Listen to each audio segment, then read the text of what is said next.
हरि ओम ओम नमो भगवते वासुदेवाय। सज्जनों, आप देख रहे हैं हमारे अनंत पत्र न्यूज चैनल पर श्री वाराह महापुराण की कथा।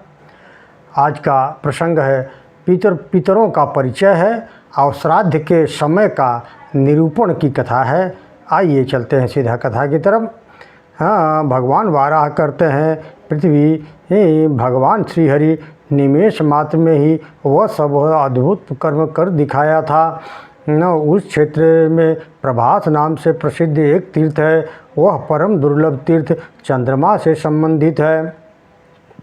वहाँ के स्वामी भगवान श्रीहरि दैत्यों का संहार करने वाले दैत्य सूदन नाम से सदा विराजते हैं। गौरमुख ने सविनय से पूछा कि महाव्रती मुनि श्रेष्ठ, मुझे पितरों एवं श्राद्ध तत्व का उपदेश करें।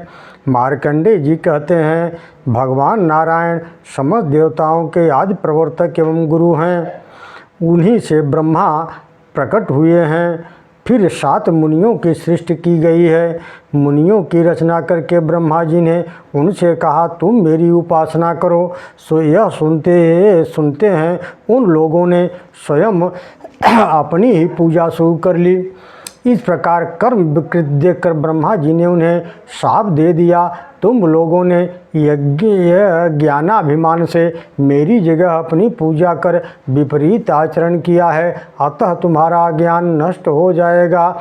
इस प्रकार श्रापग्रस्त हो जाने पर उन सभी ब्रह्मपुत्रों ने अपने वंश के प्रवर्तक पुत्रों को उत्पन्न किया, फिर स्वयं स्वर्ग में चले गए।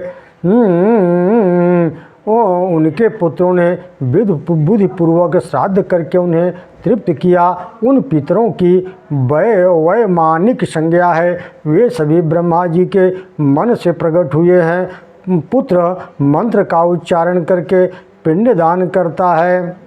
यह देखते हुए वे वहाँ निवास करते हैं। गौरमुख ने पूछा, हे ब्राह्मण, जितने पितर हैं उनके श्राद्ध का जो समय है वह मैं जानना चाहता हूँ।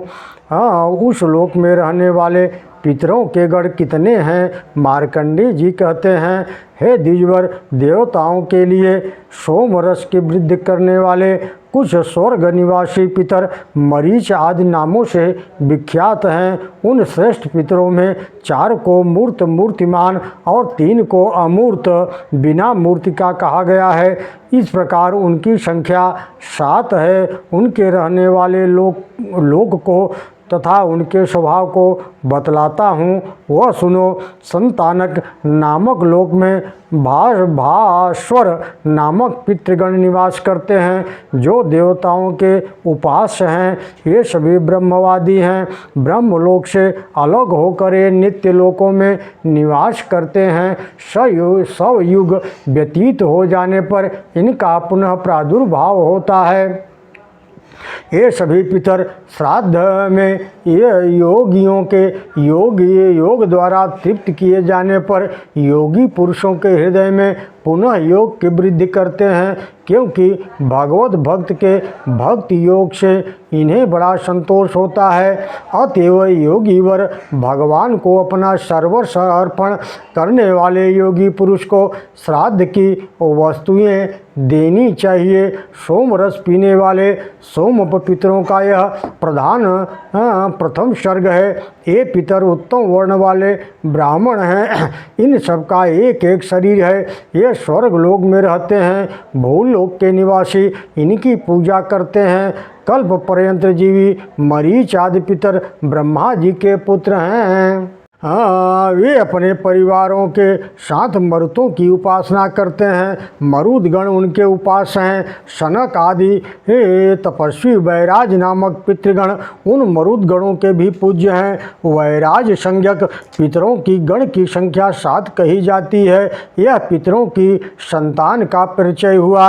अब भिन्न भिन्न वर्ण वाले सभी लोग उन पितरों की पूजा कर सकते हैं। यह नियम है। ब्राह्मण, क्षत्रिय एवं वैश्य इन तीनों वर्णों से अनुमति पाकर द्विजेतर भी उक्त सभी पितरों की पूजा कर सकता है। उसके पितर इन पितृगणों से भिन्न हैं। ब्राह्मण पितरों में भी मुक्त और चेतनक दो प्रकार के पितर नहीं देखे जाते हैं। सृष्टि रचने के समय ही फिर ब्रह्मा जी को स्मृति प्राप्त हुई, तब उन्हें पूर्व पुत्रों का स्मरण हुआ। वे पुत्र तो ज्ञान के प्रभाव से परम पद को प्राप्त हो गए हैं। यह बात उन्हें विदित हो गई। वसु आदि के कश्यप आदि ब्राह्मण आदि वर्णों के वसु आदि और गंधर्व प्रभृति पितर हैं। यह बात साधारण रूप से समझ लेनी चाहिए, इसमें कोई अन्यथा विचार नहीं है। यह पितरों की सृष्टि का प्रसंग है। हे द्विजवर, अब मैं श्राद्ध के लिए उचित काल का विवेचन करता हूँ, उसे सुनो। श्राद्ध करता जिस समय श्राद्ध योग पदार्थ या किसी विशिष्ट ब्राह्मण को घर में आया जाने अथवा उत्तरायण या दक्षिणायन का आरंभ व्यतिपात योग हो, उस समय काम श्राद्ध का अनुष्ठान करे।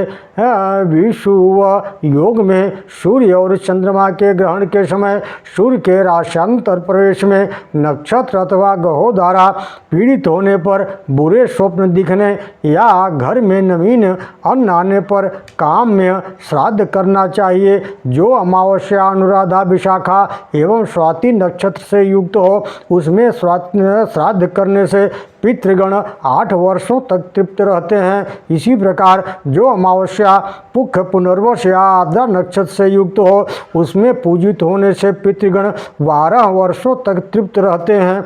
जो पुरुष देवताओं एवं पितृगण को तृप्त करना चाहते हैं, उनके लिए धनिष्ठा, पूर्वा भाद्रपद अथवा सद्भिषा से युक्त अमावस्या अत्यंत दुर्लभ है। जब अमावस्या इन उपर्युक्त 9 नक्षत्रों से युक्त होती है, उस समय किया हुआ श्राद्ध पितृगण को अक्षय तृप्तिकारक होता है। वैशाख मास के शुक्ल पक्ष की तृतीया, कार्तिक के शुक्ल पक्ष की नवमी, भाद्रपद के कृष्ण पक्ष की त्रयोदशी, माघ मास की अमावस्या, चंद्रमा अथवा सूर्य के ग्रहण के समय तथा चारों अष्टकाओं में अथवा उत्तरायण या दक्षिणायन के आरंभ के समय जो मनुष्य एकाग्रचित्त से पितरों का तिल मिश्रित जल भी दान कर देता है, वह मानो सहस्र वर्षों के लिए श्राद्ध कर देता है। माघ की अमावस्या का यदि सद्भिषा नक्षत्र से योग हो जाए तो पितृगण की तृप्ति के लिए यह परम उत्कृष्ट काल होता है। ओम नमो भगवते वासुदेवाय।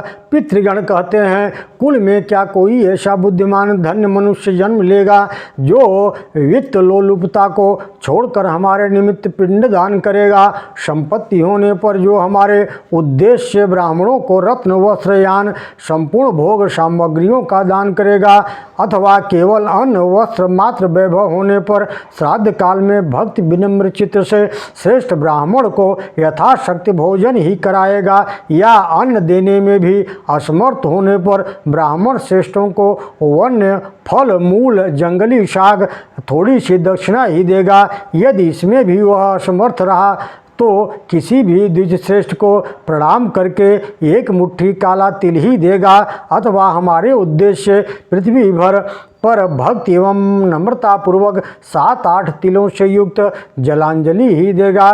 यदि इसका भी अभाव हो तो कहीं न कहीं से एक दिन का चारा ला करके प्रीति एवं श्रद्धा पूर्वक हमारे उद्देश्य गौ को खिलाएगा, तथा इन सभी वस्तुओं का अभाव होने पर वन में जाकर अपने कक्ष मूल बगल को दिखाता हुआ सूर्य आदि दिक्पालों से कहेगा, न मेस्ति वित्तं न धनं च धाचान्य छाद्रास्य योगं स्वप्रीतिं तोस्मि तृप्यन्तु भक्त्या पितरो मयैतो भुजो ततो वर्त्यनि मारुतस्य।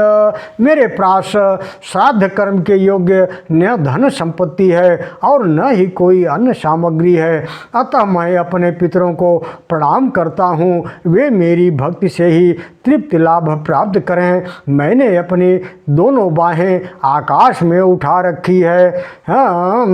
इस प्रकार हे द्विजोत्तम, धन के होने अथवा न होने की अवस्था में पितरों ने इस प्रकार की विधियां बतलाई हैं। जो पुरुष इनके अनुसार आचरण करता है उसके द्वारा श्राद्ध समुचित रूप से ही संपन्न माना जाता है। ओम नमो भगवते वासुदेवाय।